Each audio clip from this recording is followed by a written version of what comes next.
Vamos a compartir pantalla.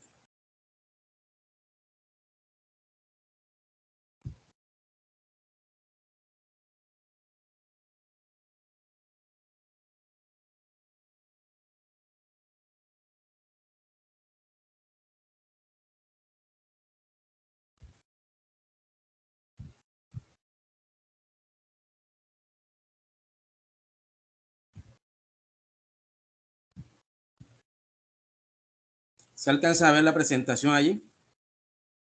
¿Me confirman? Anatomía de la faringe. Confírmeme si ven la presentación.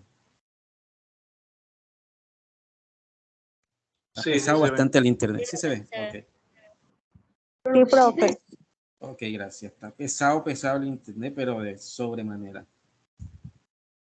Vale, ya la grabación se ha iniciado. Vamos a empezar. Bueno, dentro de los órganos de importancia del aparato respiratorio, también tiene que ver mucho con la parte de fonación, es la faringe.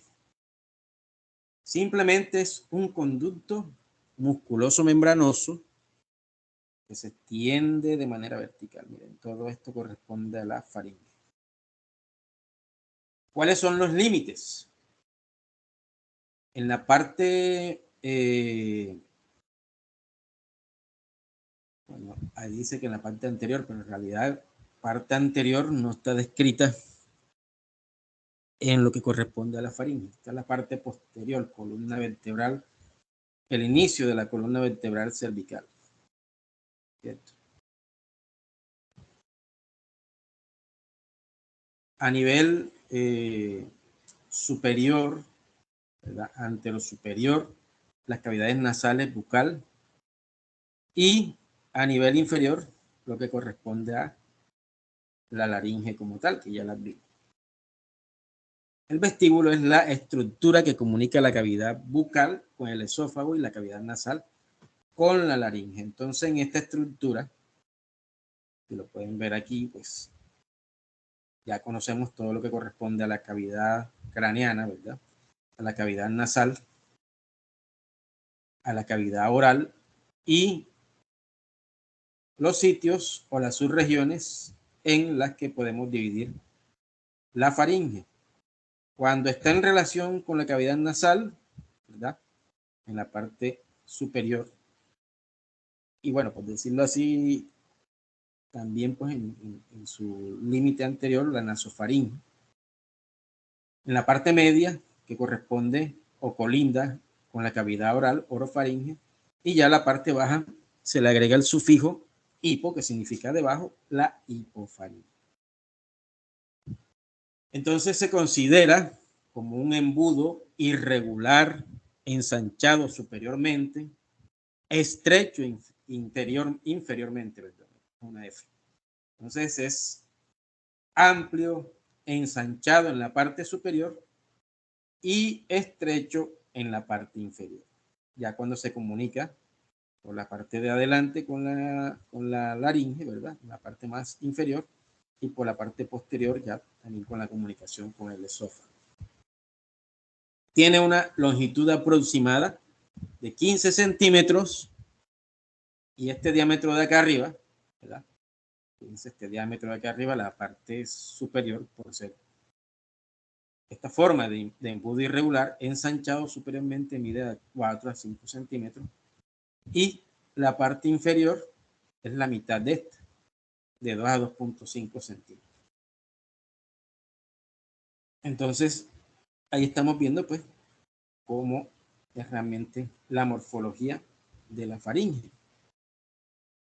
Los límites, entonces tenemos aquí en esta parte superior, fíjense, base de cráneo.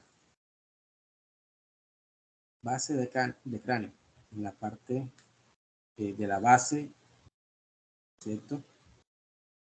Podemos ver el inicio en la parte superior y finaliza hacia abajo ya con los límites del esófago.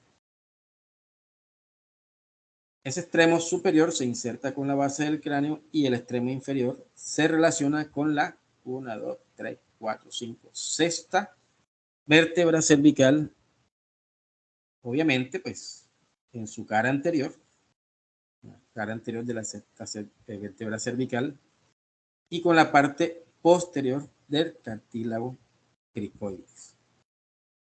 ¿Dónde está el cartílago cricoides? Ya lo vimos, este es el cartílago tiroides, ¿cierto?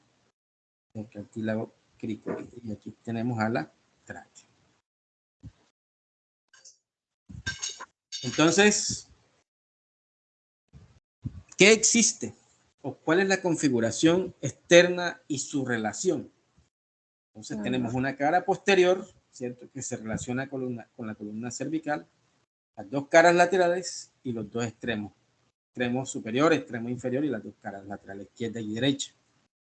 Entonces se considera, y aquí vuelvo y reitero, no contiene superficie anterior, se confunde con las cavidades nasales y bucales, así como la laringe. Entonces, los anatomistas han decidido, no se complican la vida, en que no hay configuración externa a nivel anterior porque se presta para confusión con las otras cavidades que tenemos a ese nivel, que es la nasal y la oral, ¿no?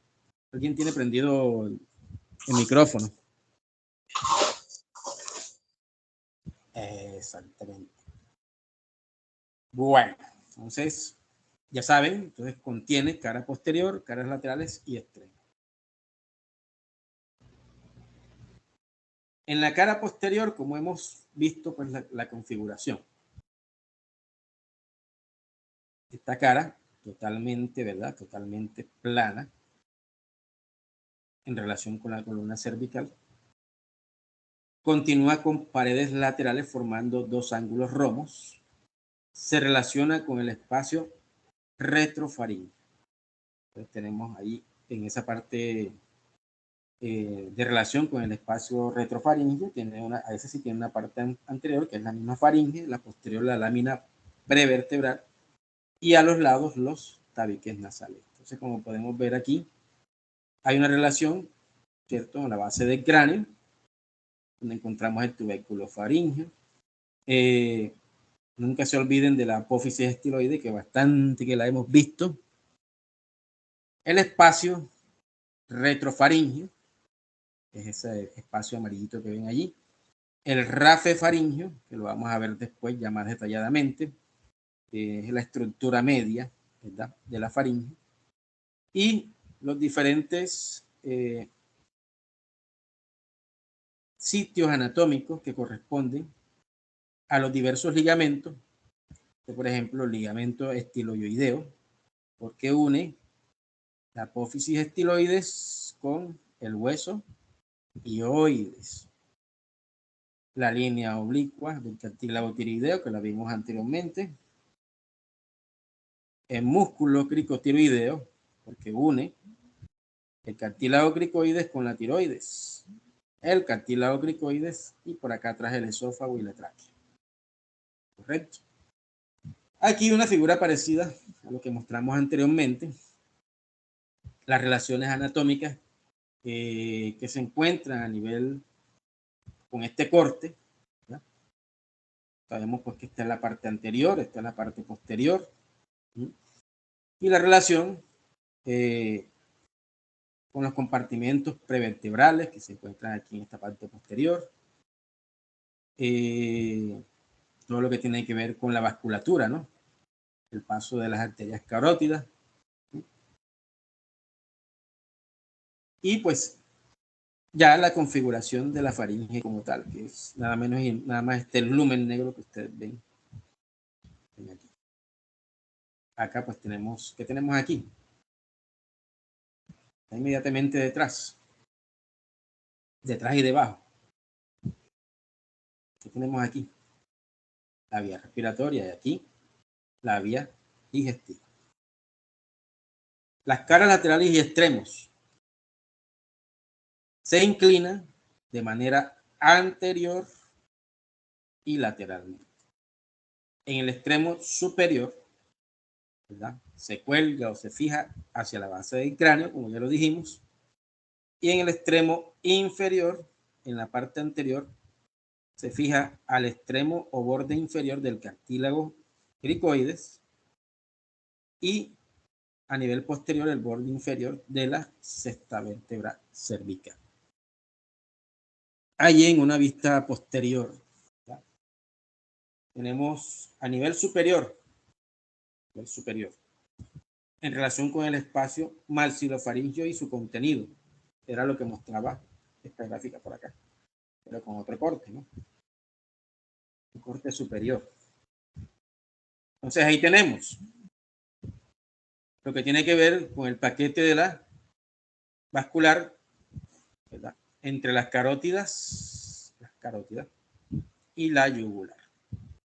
Carótida interna y yugular. Los nervios correspondientes al glosofaringeo, neumogástrico y hipoglóso. Y las glándulas parótidas, las arterias también carótida externa y la yugular externa hacia adelante. Y en la parte inferior se encuentra en relación con el paquete, con ese mismo paquete vasculonervioso del cuello. Fíjense que acá desciende, bueno, en el caso de las venas es desciende, porque la vena lo que hace es recoger la sangre venosa o la sangre rica en CO2, y la arteria lo que hace es subir y llegar hacia todos los tejidos, ¿verdad? Recuerden que por aquí pasa el 80% de la circulación que va hacia el cerebro. ¿El cerebro de qué se alimenta? Glucosa y oxígeno. Entonces, toda esa circulación viene por acá de la subclavia y más abajo del corazón, y este se encarga de impulsar la sangre rica en oxígeno que va hacia el cerebro, que es uno de los órganos que más necesita el oxígeno y el azúcar. Entonces, fíjense la relación con todo ese paquete en la parte inferior, con la relación con el paquete vasculonervioso. Esto es nervio, esto es vena, esto es arteria. El cuerpo de la tiroides y todos esos pedículos vasculares, todas esas ramificaciones. Entonces, como pueden ver, el cuello como tal, hablando de todas esas vísceras, ¿verdad? De todas esas vísceras, todos esos órganos que están interiormente en el cuello, encontramos, pues, además de esas vísceras que encontramos allí, una gran vascularización, una gran irrigación y una gran inervación. Por eso les decía yo el otro día en la clase, cualquier lesión a este nivel es potencialmente mortal, porque miren, nada menos y nada más pasan las carótidas y las venas yugulares.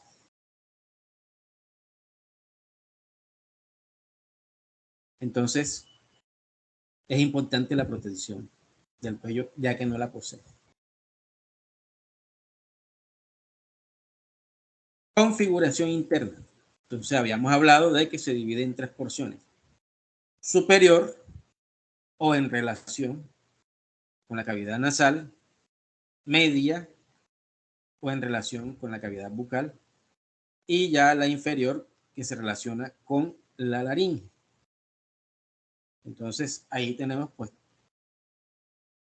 cada colorcito, ¿verdad? La relación nasofaringe, rosadito, la orofaringe, un amarillo como quien dice, y laringofaringe en la parte inferior. Ya sabemos que la relación en la parte superior con respecto a la rinofaringe, pues la parte anterior no existe, porque ya estaríamos hablando de órganos de la cavidad nasal. Entonces, los anatomistas no se complicaron y dijeron, no, eso corresponde a cavidad nasal. Entonces, inexistente. La parte 2 corresponde a folículos que forman la amígdala faríngea, la parte superior. En la parte posterior conforman una curva cóncava hacia adelante. Bueno, hace parte, ¿verdad?, de todo, digamos, esa estructura de la que se cuelga o la que se fija la faringe, ¿verdad?, que es superior y tiene algo que ver acá en la parte posterior. y para después descolgarse hasta acá, hasta la laringe. En la parte 4 aparecen orificios faringios de las trompas de Eustaquio. Por detrás de esa fosita está la fosita de Rosenmüller. Entonces aquí tenemos, aquí se puede ver anatómicamente los orificios de salida de la trompa.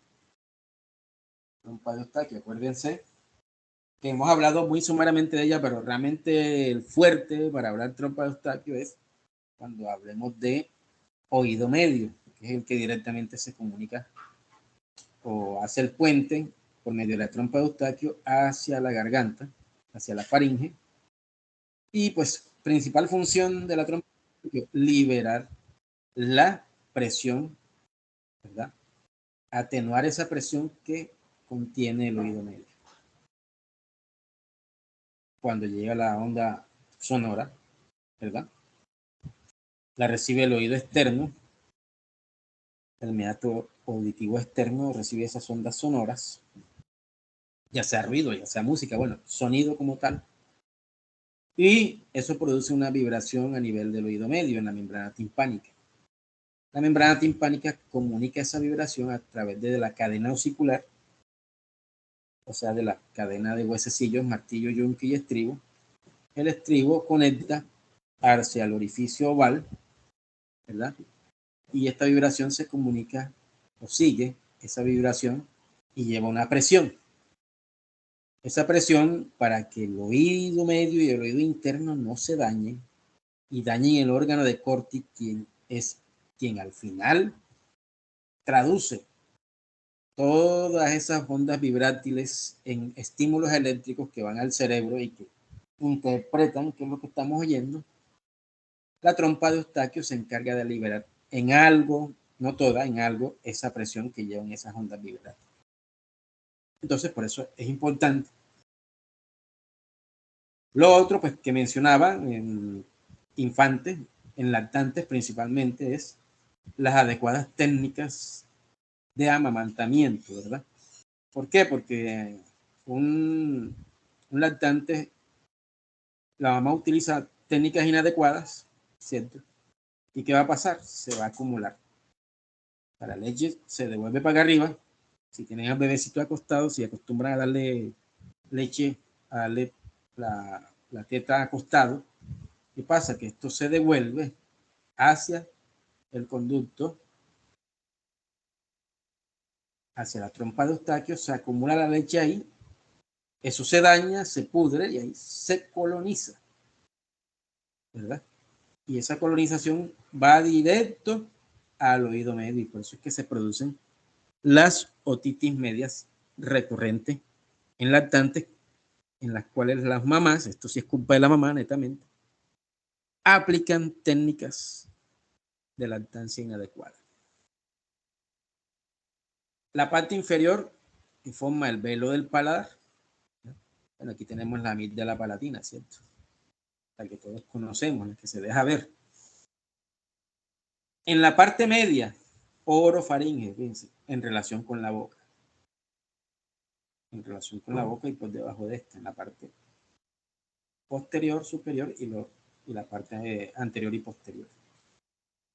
Entonces, en la parte superior tenemos que está limitada hacia arriba por el velo del paladar, que es la parte blanda de ese paladar. Y en la parte anterior, los pilares del velo del paladar, las amígdalas palatinas, que las vimos más claramente en esta diapositiva anterior, ¿cierto? Amígdalas palatinas. Comunica por delante con la boca. Ahí está, tenemos el orificio o la cavidad oral. A través del istmo de las fauces. Istmo de las fauces. 3. Posterior. Presenta una serie de relieves formados por numerosos folículos linfoides. Recuerden que a este nivel, bueno, no se ve mucho. Aquí tratan de, esta gráfica pues nos trata de mostrar la amígdala palatina, que en realidad pues es netamente 100% tejido linfoide. Entonces, ¿qué pasa con la amígdala? Como entra, pues, bueno, tiene funciones, aquí pues pasa el aire y aquí tiene funciones digestivas también, tiene funciones bueno, no tiene funciones, perdón. La función de ella es netamente, ¿verdad? De las defensas del organismo. Es un tejido linfoide netamente y más que todo tiene que ver con líneas de defensa, pero por aquí entonces pasa el tracto digestivo y pasa a la parte respiratoria también. Es una función mixta.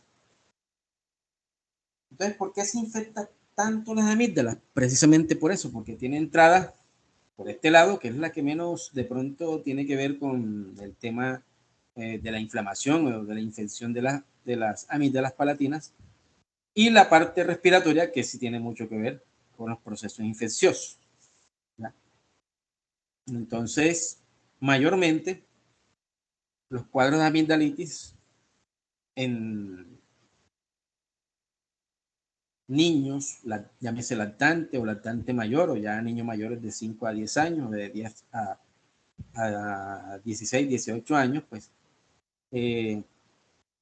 principalmente porque como ese tejido linfoide es un tejido de defensa que se está formando, que se está madurando, se dice, pues, según lo que se ha descrito en la parte de inmunología, pues se alcanza a desarrollar todo el sistema inmunológico, ¿verdad? Desde que se nace hasta más o menos las inmunoglobulinas y todas las interleuquinas y todas estas moléculas de la defensa hasta más o menos los 5 a 10 años. Entonces, por eso son edades en las que recurren mucho los procesos de infección o inflamación de las amígdalas, ¿ya? Y sobre todo por microorganismos como el estreptococo. En niños y lactantes, los procesos infecciosos en las amígdalas son más que todo la mayoría, según la epidemiología, bacterianos. Y por esta bacteria que les acabo de mencionar, el estreptococo. Antes, para saber si una persona tenía un estreptococo, ¿verdad? Porque ustedes saben que las amigdalitis que producen fiebre, principalmente una fiebre altísima, una fiebre que a veces no se puede ni controlar, odinofagia, dolor de garganta, malestar general, sueño, ¿cierto? El organismo quiere estar acostado, tratando de atacar la infección a ese tejido linfoide. Y pues, la mayoría de los casos de los pacientes que sufren de los pacientes niños, ¿no? Lactantes, lactante mayor, niño mayor, son procesos infecciosos de tipo bacteriano. Antes se mandaba el examen de ASTO, antiestreptolicina, los niveles de antiestreptolicina, para saber si era estreptococo. Pero es un examen que entró ya, no sé, alguien que de ustedes creo que me mostró un examen de eso, y yo dije, no, ya ese examen ya está revaluado, ya ese examen no te dice nada, ¿verdad? A veces los títulos pueden estar altos y no presentar ningún tipo de infección. ¿Ya? Entonces es un examen que no. Realmente ya que los médicos lo envíen ya está desactualizado. Ese examen no te diagnostica nada. Y las personas mayores tienden a sufrir más de procesos virales. Por eso es que cuando usted se enferma de las amígdalas, a menos que tú tengas placas de color amarillo o blancas, pues que denotan sí un proceso infeccioso bacteriano, es viral. Y por eso no hay que usar todo el tiempo antibióticos. El antibiótico no le sirve para nada a la bacteria. ¿Ya? No la ataca. Bueno. Y la inferior, plano horizontal, trazado a través del cuerpo del hioide. Esa es la parte de la orofaringe. Fíjense en relación con el plano horizontal trazado a través del cuerpo del hioide. Este es el hueso hioide. La hipofaringe. Entonces, fíjense aquí en un corte anterior, ¿cierto? Perdón, esto es un corte posterior. Este es un corte posterior. Profe, disculpe, no se está presentando la diapositiva. Y ahora, donde dice amígdalas, tampoco. Bueno, a mí no, pero no sé los demás. Sí se presenta, profe. Sí se presenta. Sí. Entonces tienes problemas ahí con la conexión. Sí, porque acá no me sale y demora demasiado. Ahora se pasó para orofaringe. Eso, y ahorita me parece para hipofaringe. Estábamos aquí en orofaringe y ahora para hipofaringe. Refresca para ver. y te espero. Refresca.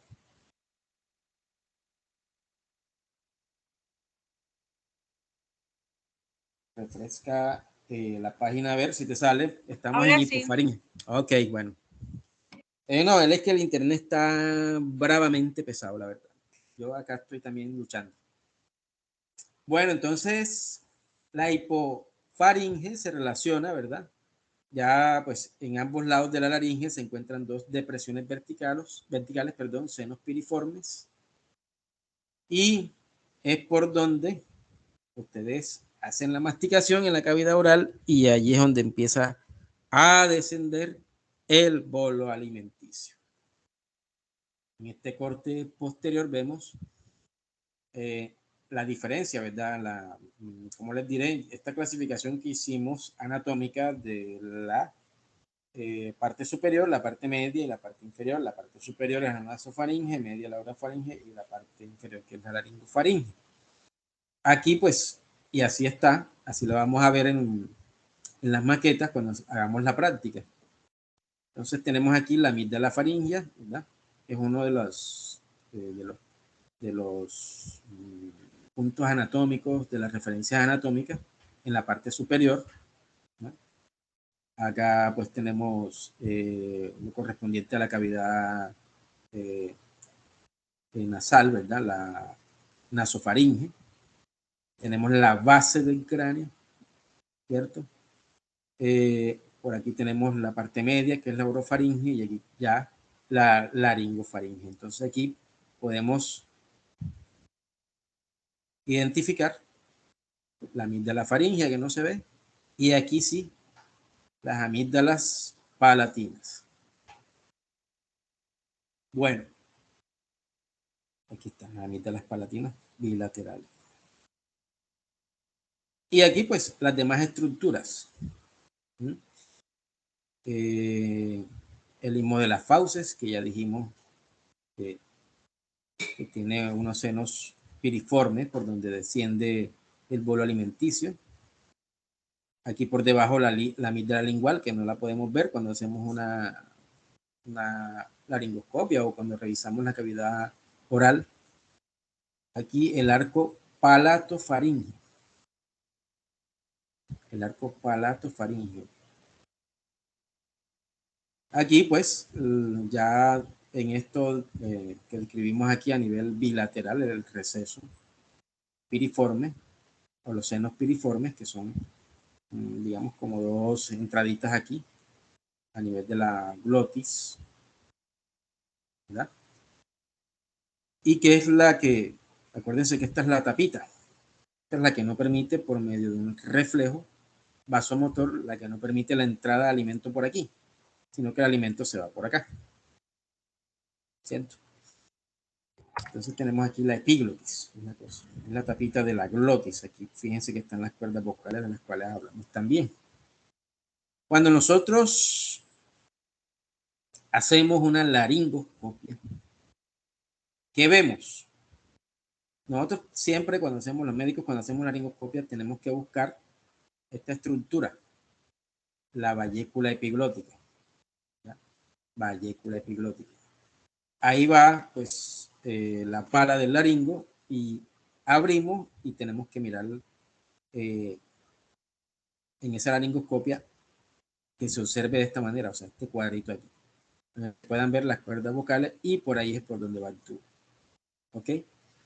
Acá los mismos recesos piriformes, que es por donde empieza a entrar el bolo alimenticio. Entonces, como habíamos mencionado, esa amígdala palatina y esa amígdala sublingual o lingual, como quieran llamarle, son tejidos o colecciones de tejido linfoide en la mucosa de la faringe. Entonces tenemos la amígdala faringea o adenoides, ¿verdad? Que cuando se crece, y también hablo del grupo etario de los niños de 5, 10, de 10 a 12 años, 14 años máximo, cuando se crece el adenoide, puede producir una insuficiencia ventilatoria. Ya son los peladitos que permanecen con la boca abierta porque no les da para respirar por la nariz, no pueden, se obstruye la respiración por la vía nasal. Las amígdalas palatinas están en cada lado de la orofaringe, ¿verdad? Y posteriormente el istmo de la fauce. La amígdala lingual se refiere al conjunto de numerosos nódulos linfáticos que hay sobre el tercio posterior de la lengua. No se alcanza a ver. Sin embargo, aquí en este corte, pues podemos verlo en el tercio posterior de la lengua. Por eso se llama así, amígdala lingual. Me permite un momentico, voy a buscar un agüita porque me ahogo.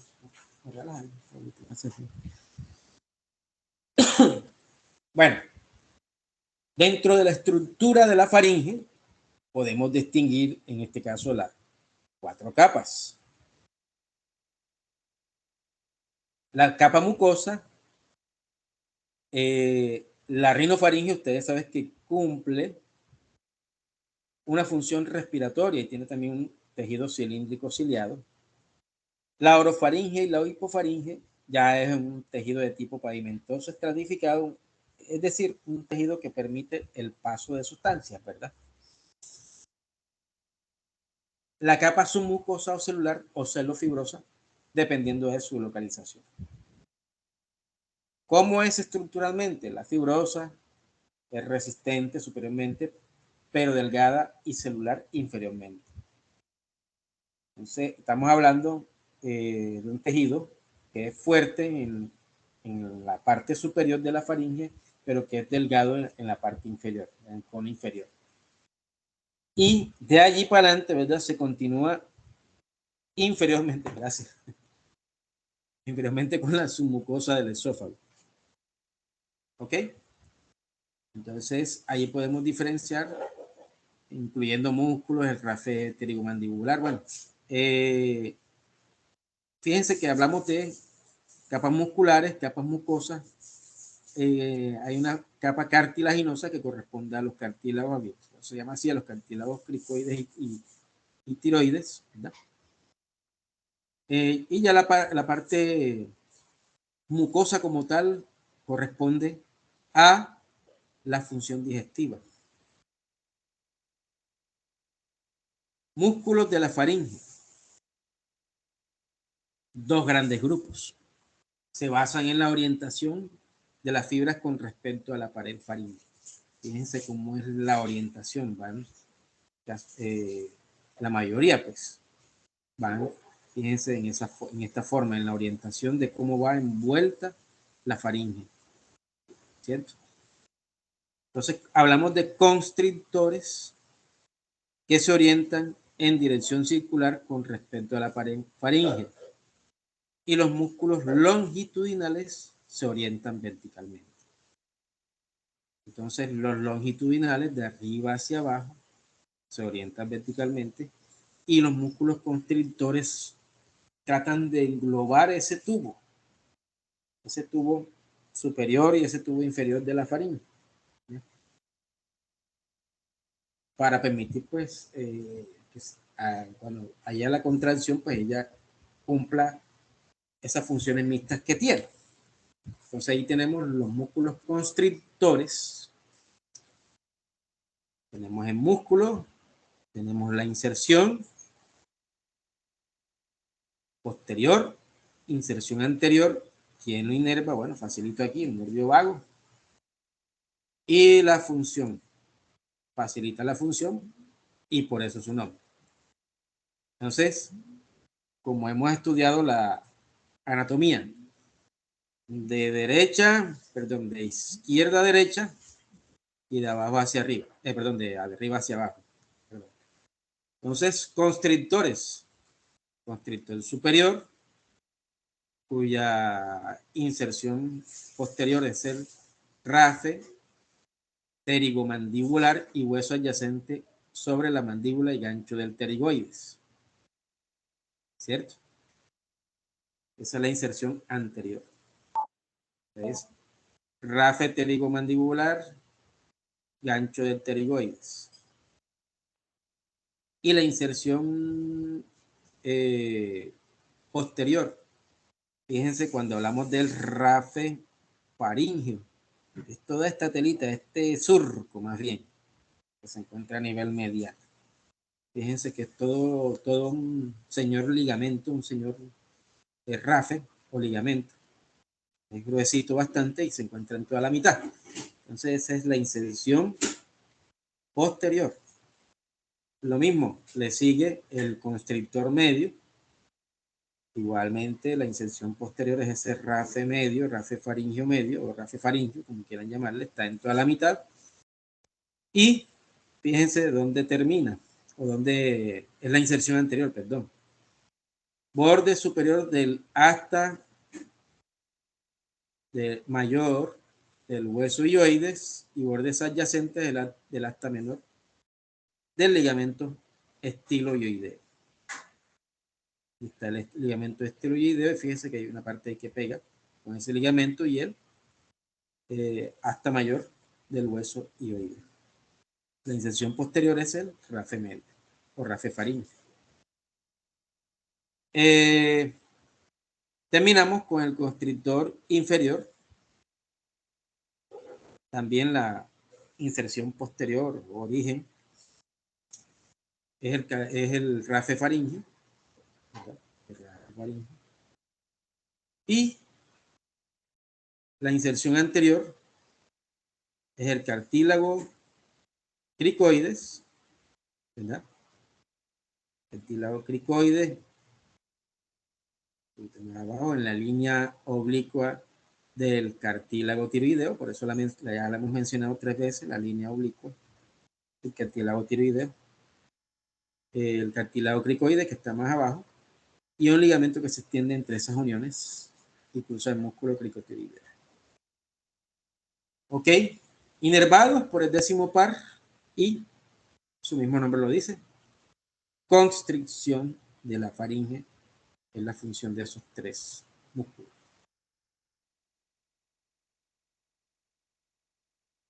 Me quiero tomarme el agüita.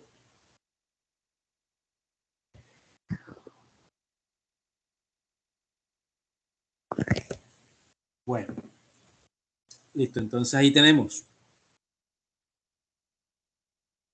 los músculos longitudinales. Fíjense que la proyección es de arriba hacia abajo, de arriba hacia abajo, y tenemos el estilo faríngeo. Cara medial de la base de la apófisis estiloide. Ahí lo tenemos, cara medial, o sea, la cara que va hacia la mitad de la base de la apófisis estiloide. Y termina en la pared faríngea, es la inserción. ¿Ok? Inervados, glosofaringio, el 9º par, y produce la elevación de la faringe.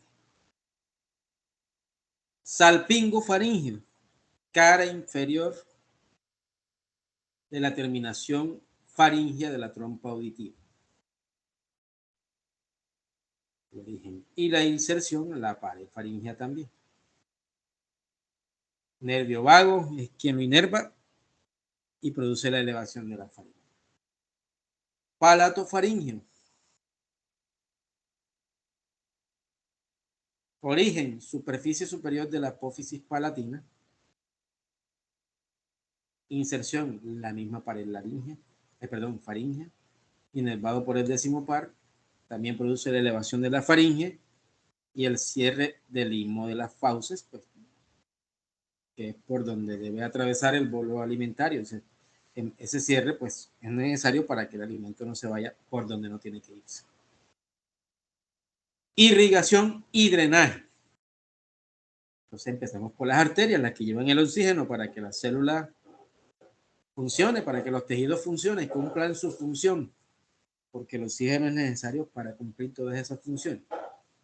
Entonces tenemos la faringe ascendente, la rama tonsilar y palatina ascendente de la arteria facial. ¿Okay?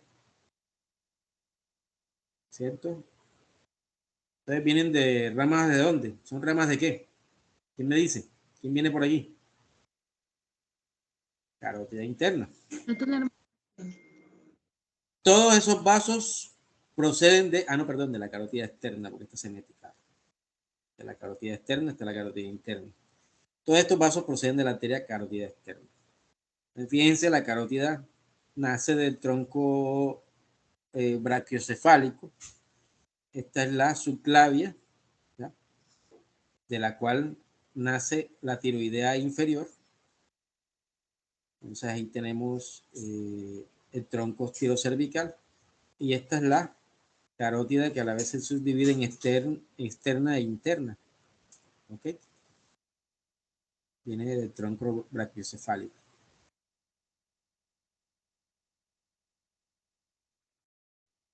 Las partes inferiores, las ramas faríngeas de la arteria tiroidea inferior, como ya lo dije, viene del tronco tirocervical, que viene de la arteria subclavia. Profe, disculpe, lo que pasa Dígame. es que no me aparece su presentación.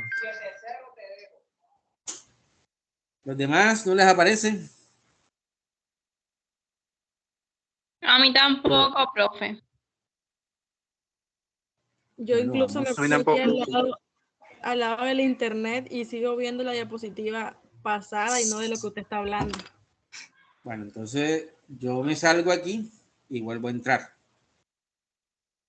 Me salgo aquí para refrescar. Me salgo.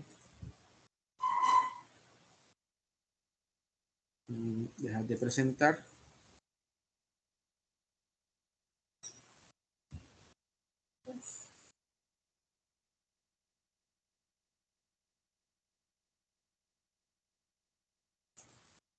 Profe, una pregunta. Vuelvo y salgo de la diapositiva. Vuelvo a compartir pantalla. Toda la pantalla. Comparto toda la pantalla. Ahí sí la ven. Profe, una pregunta. Espérate un momentico, Melissa, ya me la hace. ¿Ya okay. Ahí ven? ¿Dónde estamos todos? Sí. Ok. Bueno, ahora sí dime. Sí. Estas diapositivas ya están colgadas en la plataforma. Estas sí las colgué en la plataforma, pero hoy revisé y me veo que no aparecen, pero, o sea, a mí sí me aparecen, pero seguramente ustedes no están colgadas las de laringe. Estas las cuelgo hoy. Estas las cuelgo hoy. Es más, yo creo que estas son las que están colgadas, las de faringe. Las que faltan son las de laringe.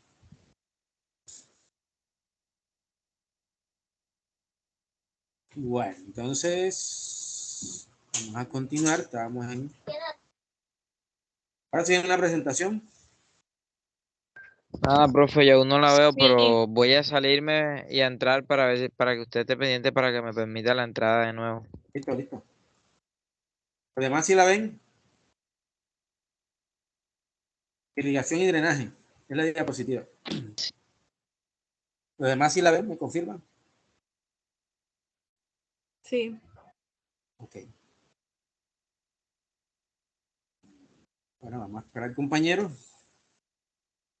Ya listo, profe, ya me sale, gracias. ¿Ya te sale? Ok. No, lo que pasa es que el internet está, el problema de esta.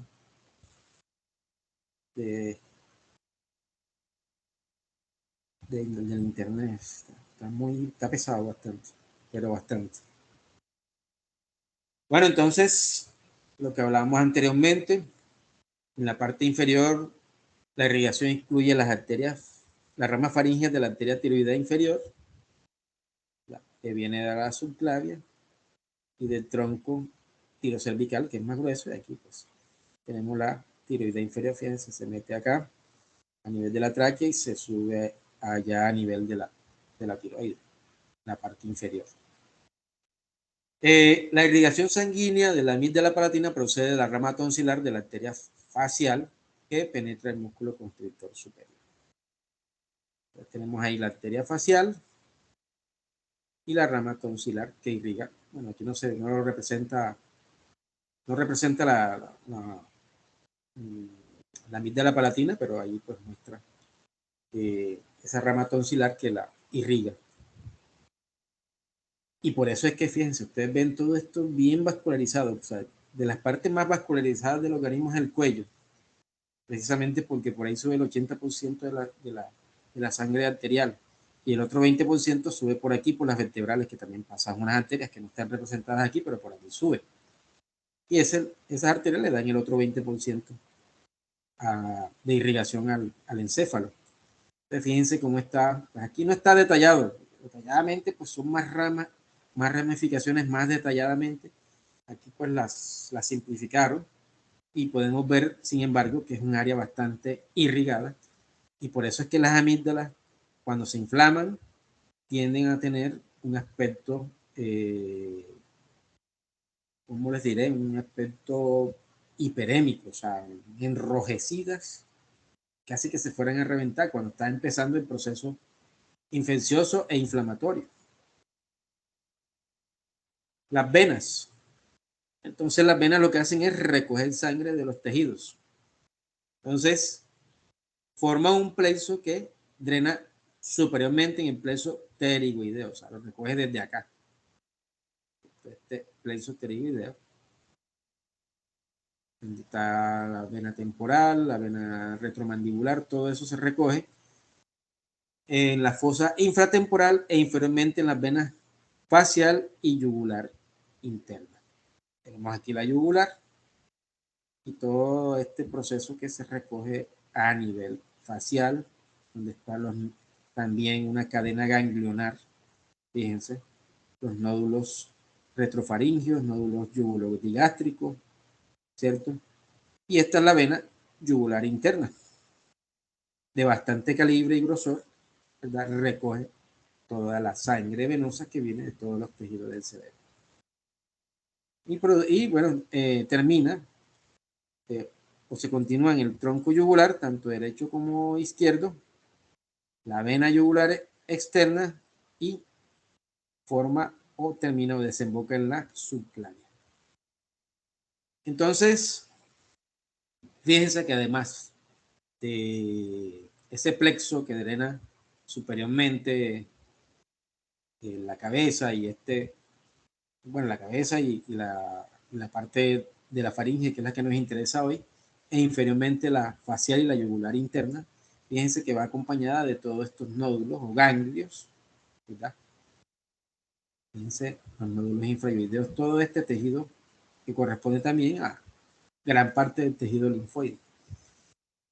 Y por eso es que ustedes, cuando tienen un proceso infeccioso, ¿verdad? Ustedes y yo, cuando tenemos un proceso infeccioso, puede haber un aumento del tamaño, una inflamación de esta cadena. Esa cadena de nódulos, ese es el gangliocito que ustedes se sienten a nivel cervical superior, a nivel lateral o a nivel de cuello inferior. ¿Correcto? Entonces, sucede por la mayor parte del tiempo por procesos infecciosos que han ocurrido anteriormente o que se están cursando. Aquí, por ejemplo, faltó representar el ganglio que está aquí, termina aquí en la apófisis mastoides, que ustedes se sienten, así se lo tocan cuando tienen una otitis media, ahí ese ganglio se inflama. Ahí está todo el sistema ganglionar linfático. Fíjense, ahí tenemos lo que ya hemos mencionado, los nódulos retrofaringios, están por detrás de la faringe, yugulodigástricos, que están casi que pues a nivel de la yugular externa, a nivel superior. Aquí la yugular interna, los nódulos paratraqueales, ¿sí? Están, como su nombre lo dice, pues ya a nivel de la tráquea. Y los nódulos infratiroideos, ¿verdad? Infrayoideos, perdón, que están debajo del hueso dioide. Entonces, todo este sistema, pues, es un sistema que nos permite, es un tejido linfoide que nos permite apoyar al sistema inmunológico en el ataque, ¿verdad? De procesos infecciosos, de microorganismos, de bacterias y virus. Las amígdalas palatinas drenan a través de la pared faríngea en los nódulos yugulodigástricos, en la región donde la vena facial drena en la vena yugular interna e inferior al vientre posterior del músculo digástrico. nervios. El plexo faríngeo está dado por la rama faríngea del nervio vago, la rama del nervio laríngeo externo desde la rama laríngea superior del nervio vago y las ramas faríngeas del nervio glosofaríngeo. Fíjense, aquí el noveno par, el ganglio inferior del décimo y la rama faríngea del décimo. Ahí pues representa la rama faríngea del nervio vago, la cual pues se origina en la parte superior de su ganglio inferior por encima del origen del nervio laríngeo superior.